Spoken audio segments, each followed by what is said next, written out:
Welcome back, YouTube, and welcome to my preview of the LSU Clemson matchup. National Championship going on tomorrow evening, 7 p.m. in the Superdome.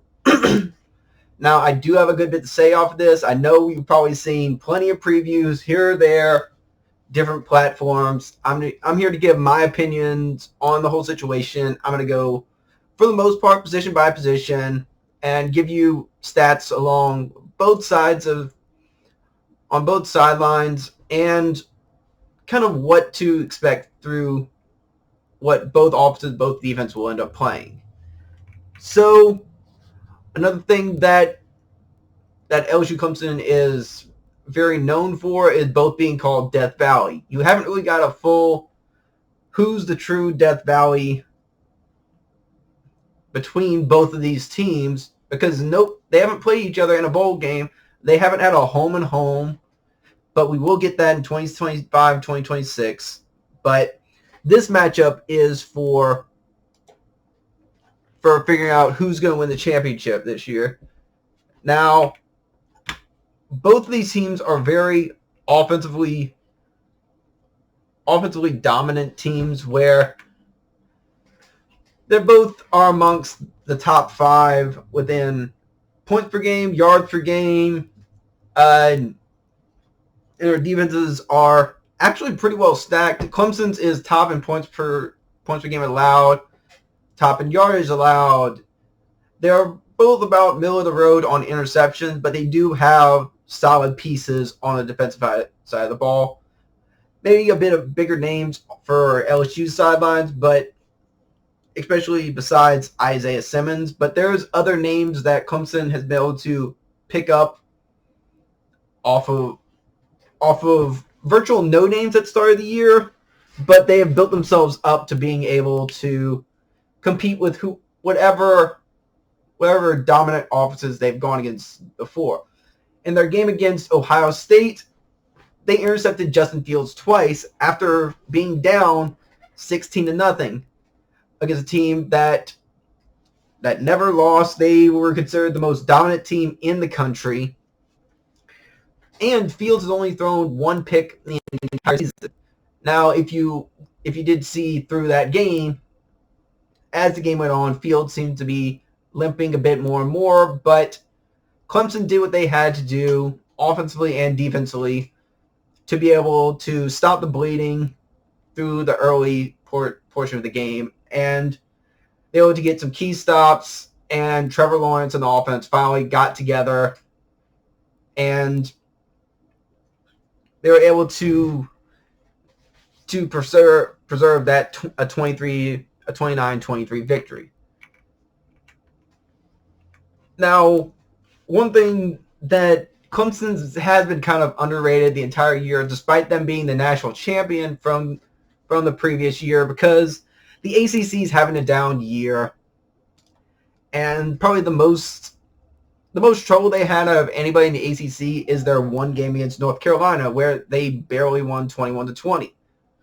Trevor Lawrence, early on in the season, he threw 8 interceptions on the year, but in the last 7 games that they played, 16 touchdowns, no interceptions. No one's going to complain about that. Joe Burrow, on the other hand, has had no poor games, but you can also say their defense has struggled at times against some inferior opponents. As you could say, they gave up over 600 yards against Ole Miss. Sure, this was a 21-point victory in the end, but if you're getting an offense of Ole Miss's caliber to go for over 600 yards, especially over 200 yards on the ground, that's a problem. Over 200 yards by their freshman quarterback. But overall, in every position, both these teams are stacked. Both these teams are as highly regarded as possible.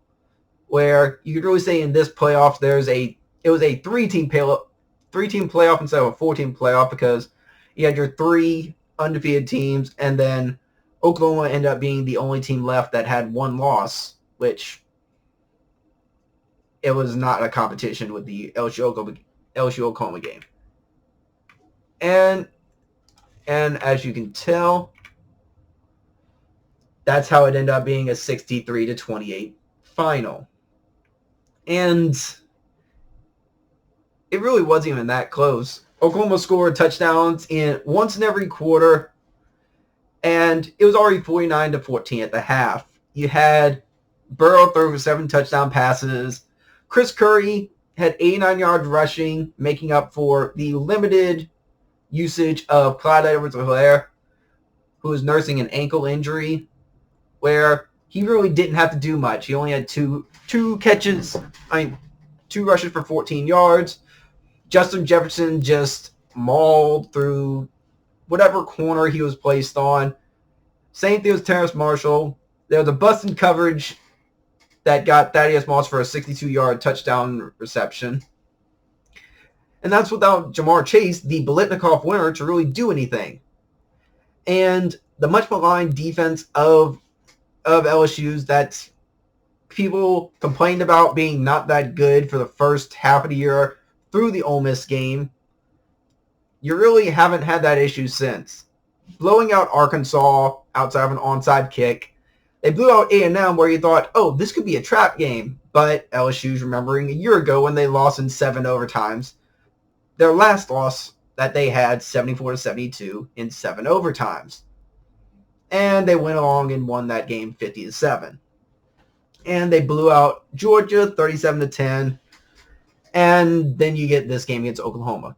Clemson, on the other hand, they've only had one close game since it feels like any point last year, which was the Clemson North Carolina game.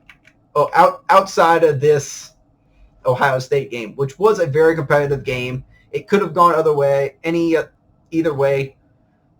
Both teams lost. They had chances to win the game. There was a couple calls, especially that fumble that ended up being called an incomplete pass that Ohio State could have returned for a touchdown. But Fields missed chances to be able to bring this team back. He threw a pick late. J.K. Dobbins was definitely limping towards the end of the game with an injury, and it showed towards the latter part. But Clemson did what they had to do to win. So on both sides of the ball, Clemson, although they don't have a very good strength of schedule, they're about middle of the pack. It's because the ACC is very poor this year, where if not for pretty much having to have some team ranked for the ACC championship game, their match against Virginia, it would have been Clemson number 3 against an unranked team in the other side of the conference. There was no quality number 2. You had probably a good 6 teams in the SEC could have beaten Virginia. Between LSU, Alabama, Georgia, Florida, Auburn, and probably even A&M. But with Clemson themselves, they did what they had to do the whole season. They blew out everybody they played outside of North Carolina, but with that, they found a way to win whenever they played poorly. Same thing with LSU on that case. They blew out everyone, even though the Auburn game they had close against, yes, Auburn's a quality opponent, but whenever you get over 500 yards of offense and only get 23 points on that game, yes, Auburn was able to go through a unique defensive front where they could put 3 defensive linemen and essentially 1 linebacker, 7 players in the secondary the whole time, and still get some sort of pressure.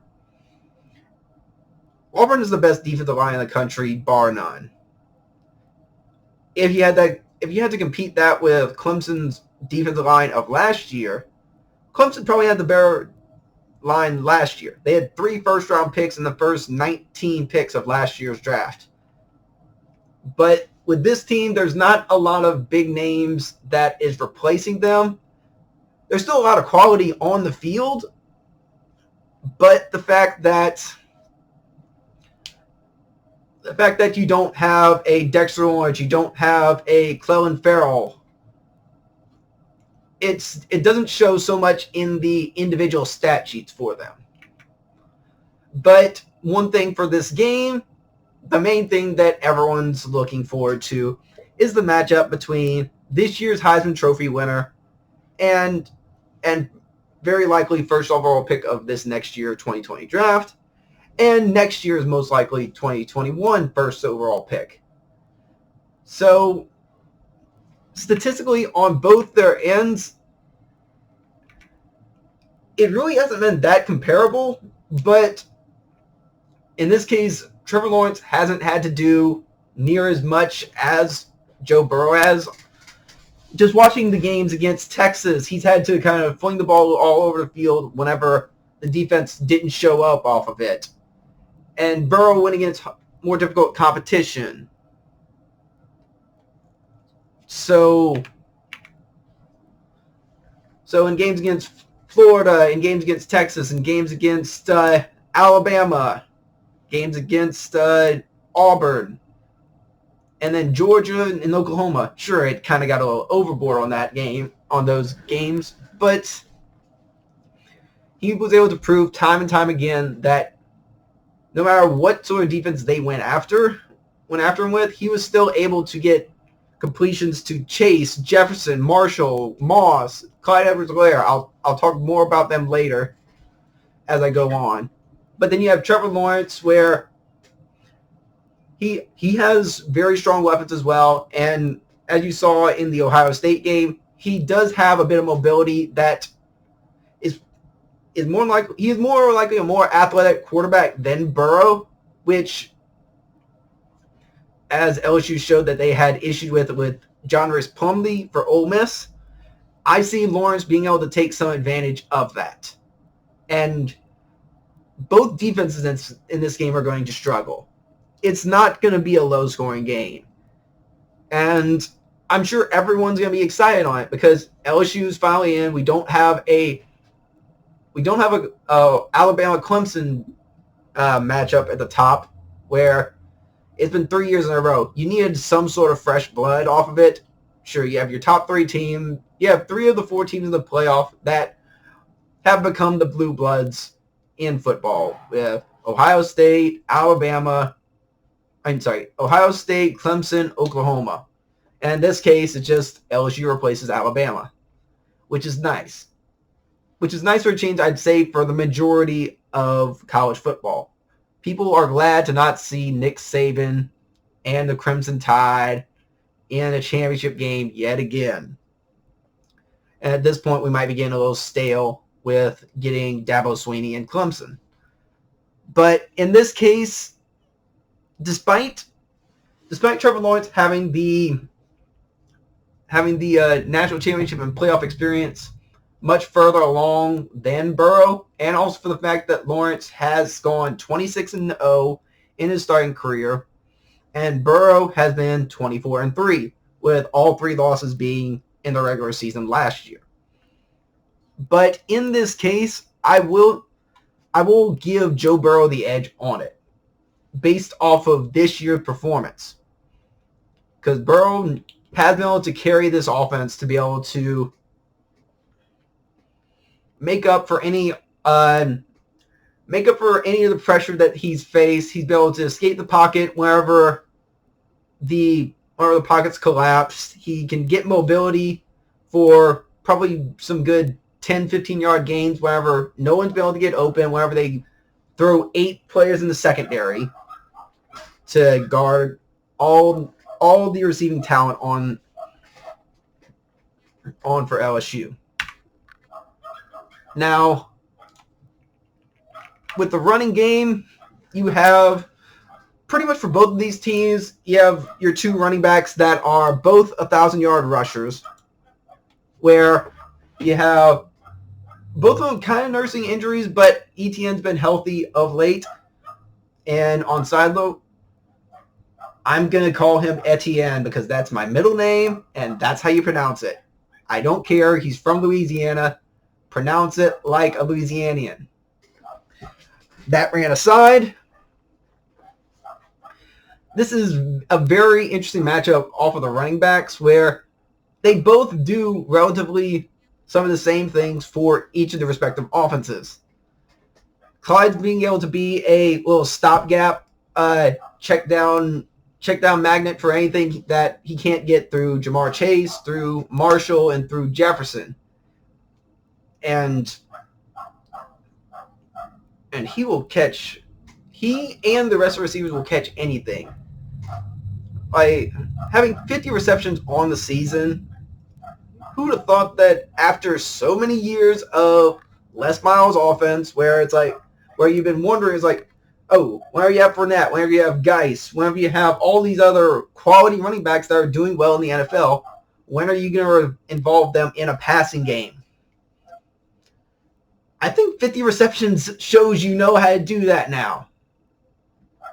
And same thing for ETN, where he hasn't been as much, but he's had to carry the offense for them more whenever the offense at sometimes struggled for Clemson early on in the season. Not so much anymore, but at this point, he is number one in the FBS in yards per attempt at 8 yards a carry, which is crazy. It's absurd. Both of them have nearly 200 rushes in the entire season. Edwards-Helaire has 6.6 average. ETN has an 8-point average. 18 to 60 in touchdowns apiece. Now, the backup running backs for each team, really not that much of a factor. You might get like five or six runs by each. But it's going to be primarily both the top two running backs. Both very good runners, both very good pass blockers, and both very good receiving backs. Now, that is one thing on LSU's front that is definitely more apparent than Clemson's. One thing about their offense is the fact that they have a set 11 that they'll play most often over and over on the same drive, so they don't have to make very many substitutions at any point during the game, during that one drive. So anytime you're trying to get rest for some of the defensive players on the other side, LSU's not making those substitutions, so they can be more prepped ahead of with Joe Burrow being able to see the defense ahead of time and be able to have to catch them by surprise, to be able to find whatever open receiver or call whatever right play is that they can, just to catch them off guard. But in this case, from a combination of ETN's experience in a national title game and the fact that Edwards-Helaire has come off an injury that left him limited for the Oklahoma game and took him out of the Georgia game in the middle of the game, I am actually going to give a little bit of the edge to ETN on this case. If they were both completely healthy and there was no residual effects potentially, it may just be a toss-up in this case. But because of the circumstance that they're in, it's relatively close still, but I still have to give ETN the edge. Now, receivers, I've already talked about Edwards-Helaire's receiving ability, and I've already talked about ETN's receiving ability. Both teams have at least 1,000-yard receiver. Both could have two if Higgins and Ross would have been healthy a bit more of the year. But it's to where Chase and Higgins are very similar in the case that they are more the deep threats, and Jefferson and Ross are more the mid-attack patterns where you'll get the crossing routes, you'll get the slants, you'll get like the 5-10 yard receptions at times, just to the ones that you need just to move the chains whenever LSU's not going to Thaddeus Moss, their tight end, or Terrence Marshall whenever he wasn't hurt. And Marshall's 6'4", so Marshall's 6'4", just like Higgins and Ross. Both of them are very tall receivers. They're going to be able to get over any of the secondary that LSU's able to put up against them, press coverage or zone coverage. Advantage for both of these teams against the opposing secondaries. And in this case, because LSU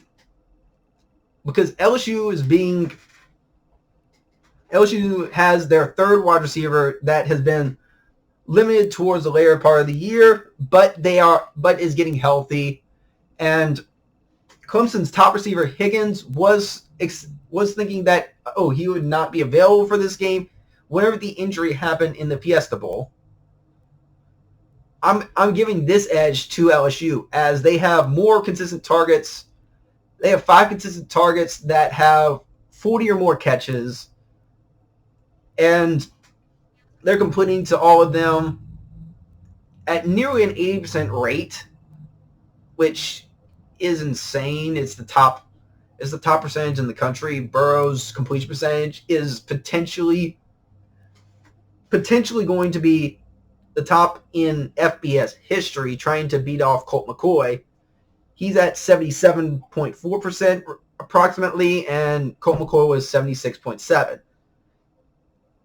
He just has to get to 70% in this game to have the record. And with most of the games in the season, he's gotten that with ease.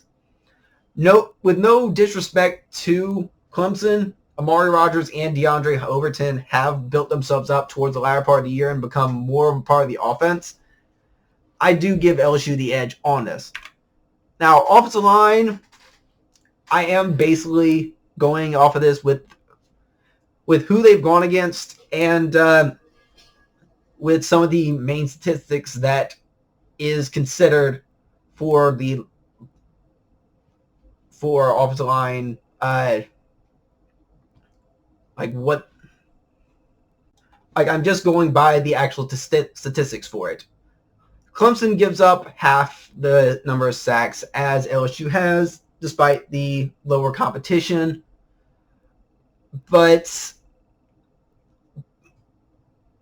they are still considered top in their rushing attack, top in passing efficiency, and it's really more experience for Clemson, so I'm giving them the edge in this battle. Where is it? There we go. It's really going to be more on the defenses who can actually get more pressure on the opposing quarterbacks. But from just being able to keep a quarterback upright and making sure they can stay in the pocket and be able to throw without being under any pressure, I think Clemson's got the edge there. Now, speaking of pressure, neither of these teams are top-notch on getting pressure against their opponent, but they do have statistical specialists for it. Where it's like you got Isaiah Simmons this year, who's being compared a lot to Grant Telford of last year. He's being used all over the field between being a safety, being a nickelback, being a will linebacker. They'll put him in the box to go and pressure the quarterback to go run blitz and cover any of the receivers, try to recover a tight end. And he's a 6'4" guy. I do kind of want to see whatever his combine numbers are going to be because he's going to be gone after this year. Now the main one for getting pressure for LSU is K'Lavon Chaisson, where he's at different times where he's been injured in the last couple of years. He had the torn ACL last year, wasn't available outside the very first game against Miami, and it hurt them significantly last year on getting pressure at the quarterback. Now they are getting back their sack leader from last year, Michael Divinity, who has been on basically a 6-game suspension during the season. Now, they've been able to use different people to be able to build the gap while he's been gone between Chaisson, between Jacoby Stevens, between bringing freshman Marcel Brooks in for sacks, amongst others. Now, outside of that, they're still only about middle of the road. Both these teams are matched up fairly well roughly on sacks. One is 41, one is 39. So, and that's on the season. So, not really that much of an edge, but statistically, I'll give it to LSU for the fact that they've had to go against Tua Tagovailoa. Sure, he wasn't as most healthiest, but they were still able to get pressure on him to cause a couple turnovers. Then also going against Jalen Hurts forced him into a couple turnovers, and towards the end of the year started bottling up some of the top competition more frequently. Now, the cornerbacks, it's an interesting situation because you're trying to figure out who's going to stop these top-line wide receivers on both teams. Now, as I said earlier, Isaiah Simmons is going to be used all around the field. So there's going to be times where he's going to be on Thaddeus Moss. There's going to be times he'll be as a deep safety. There's times he'll be run blitzing to try to stop Edwards-Helaire. But really, there's going to be the two corners for the most part trying to stop Jefferson Chase with A.J. Terrell and Darian Kendrick. Now, Kendrick actually came in.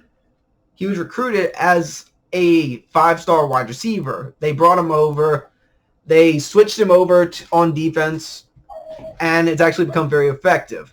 Now, they're back to safeties. Tarum uses basically, he'll play center field. He's very good at reading the quarterback's eyes, being able to attack the ball, and he has 4 picks on the year as a result. And it's going to be a challenge for Terrell and Kendrick to handle LSU's top 2 receivers. And on the other side, you got Stingley and Christian Fulton. Stingley, 5-star freshman, All-American, all the accolades that a freshman could get, and also the punt returner for LSU. Now, he did get torched in that one game against Alabama, especially whenever he went against Devontae Smith late in the game, whenever they were trying to close the game out. But he's built himself up all over the season and is tied for top in the SEC in interceptions with 6. Christian Fulton will be on the other one, probably on the deep threat Higgins, with Stingley being on the shorter routes with Justin Ross. Now, Kerry Vincent will go on some of the slot receivers, and he's sometimes the nickelback for them. And he is he's a speedster. He can get to the ball quick. He's not the best at slot against the slot receivers, but he has gotten better as the season's going on. Now, Jacoby Stevens and Grant Delpit, they will kind of intertwine from being center field targets, and Stevens is very athletic. He'll sometimes go into the box. He'll sometimes play as an outside linebacker. But yeah, neither of these teams are going to be able to stop the opposing wide receivers. They'll only be able to limit their touches, and getting any stops at all, whoever can actually get the most out of both very talented secondaries, that's probably who's going to end up coming out on top with this. In this case, for the fact that you got two extremely talented cornerbacks who have guarded the top line of the opponents, gone against Jerry Jeudy, gone against CeeDee Lamb, both those being probably the number 1, number 2 wide receivers drafted in next year's draft. It's advantage LSU. It's advantage LSU for coverage, because I think they're going to get more stops against Clemson in coverage. They'll be able to get more pass deflections. Now, I do think this is going to be more of a difficult game for either running back to do that much, despite the bloated stats by both. Because Simmons is going to go in the box to be able to stop some of those short reads to Edwards-Helaire, to Moss. He's going to get some numbers. He's going to be significant in this game, and he's going to have to come up big. He's going to have to cause some sort of fumble, some interception, make Burrow read something incorrectly, which he's made more interceptions in the recent period of time than Lawrence, because Lawrence hasn't made any turnovers. Now, one thing I did want to take notice of is just a comparison between this year's Thorpe Award winner and this year's Bednarik Award winner. Isaiah Simmons being the top linebacker in the country this year. His stats are very comparable to Grant Delpit, the Thorpe Award winner, but this is last year's stats for Delpit because statistically he was better last year.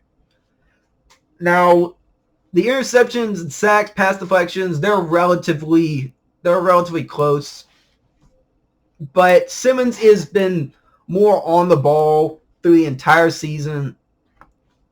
Sure, he's played 2 more games than Delpit, so that accounts for a little bit of it. But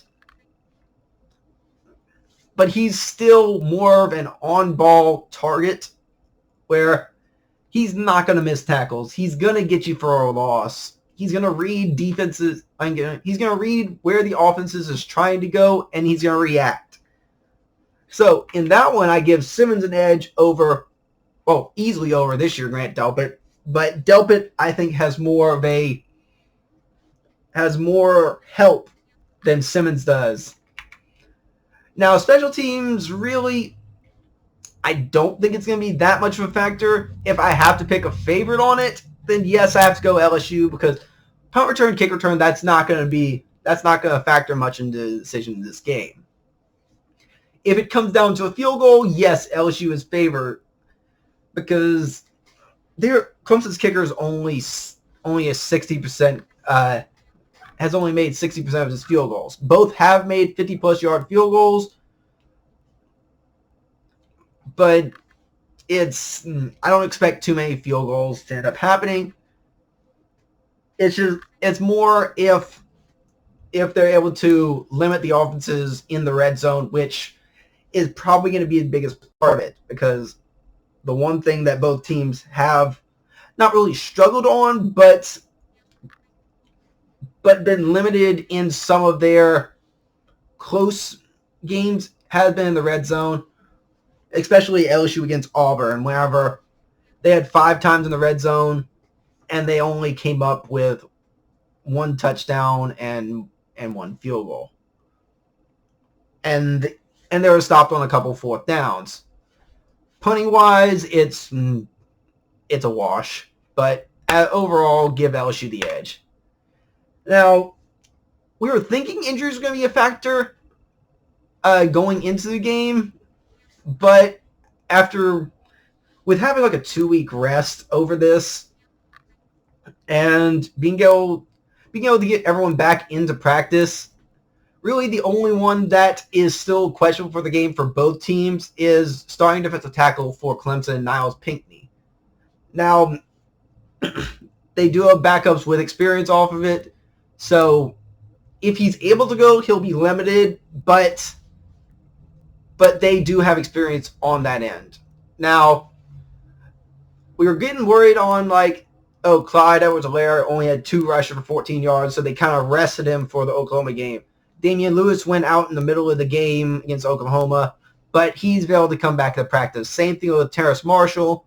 T. Higgins being thought that whenever he got injured in the Fiesta Bowl, he probably would have been, it could have ended in his career, but it wasn't as bad as thought. Justin Ross, not as serious, but he's going to be available for this game. So, final thoughts on this game. It's going to be a shootout. Burrow and Lawrence are going to get their numbers. It's not going to be... Now, LSU's not going to score 63 like they did against Oklahoma. Clemson is the number 1 defense for a reason. They've given up only 11 points a game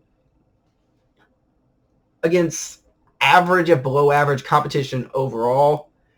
LSU, I know, has played 6 top 10 teams. I'm not giving it as much credit as that, just for the fact that, okay, Texas is not as good as we thought. Then Georgia's offense is not as good as we thought. Even though they were a top 10 team, they had DeAndre Swift hurt during the game. They had their starting wide receiver, the game escapes me. They had one receiver suspended for the first half. They had another receiver out for the game. So their top 2 receivers were out. Their top running back was out. So I think it would have been a closer game, but LSU still have had a comfortable win on that end. Oklahoma was clearly the number 4 team out of the teams in the playoff. That's why you had one blowout and you had one very competitive game. But in this case, who's actually stopped a Joe Burrow-led offense this year? Not a soul. LSU is going to get over 500 yards. They're going to be very effective in their scheme fit with Joe Brady and Steve Ensminger. Rest in peace, Colin McCord. Sorry, it's unfortunate that happened before the game. But it's going to be an interesting battle to see how Joe Burrow reacts to Brent Venables, Clemson's defensive coordinator's schemes, and see what he's going to do throughout the game, to where he's going to blitz more. Is he going to switch up his schemes to where if it's something more based off of what they've done through the entire year, or is it going to be based off of anything that they found through some of LSU's film that might end up favoring some of the defense of Clemson, with Simmons, with Terrell, with the impressive, if still young, defensive front of Clemson. It's going to be a shootout. It's going to be fun. I don't know if there's been as much hype for this. There's definitely been more hype for this than over the past couple ones, because of the fact that it's like you got stale of an Alabama-Clemson matchup. But enough stalling with it. I'm not doing this just as an LSU homer, but it's gonna be difficult on both ends. But I'm going LSU 44-38. It's gonna be a shootout to the end. It's gonna be close. Lawrence is gonna be able to get big runs with his legs. ETN's gonna be able to gash out in the backfield, and he's going to be able to get through some of this secondary and answer the linebackers that won't be able to guard him. And it's going to be a fun one to watch. So, yeah. So with that, please give me any of your thoughts on the game. Give me any of your predictions. And with that, this is That 7 Sports. I'm the Contained Kunas. And if you like this, please like and subscribe. Please let anyone know on it that I'm going to continue with these sports kind of vlog style videos, where I'm going to talk mostly anything based off of the South, based on the South related content, things that are relatively set up involving LSU related or Louisiana related content, but I'll end up talking about anything college or pro football, basketball, baseball.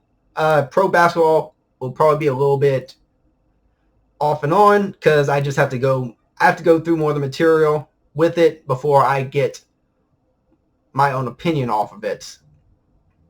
But yeah, let people know about this. I will be back with more on a reaction video after this game, either on Monday night after the game or some point early Tuesday. But with that, I'll say again, this is That 7 Sports. I'm the Contained Kunas, and I'll see y'all with the next one.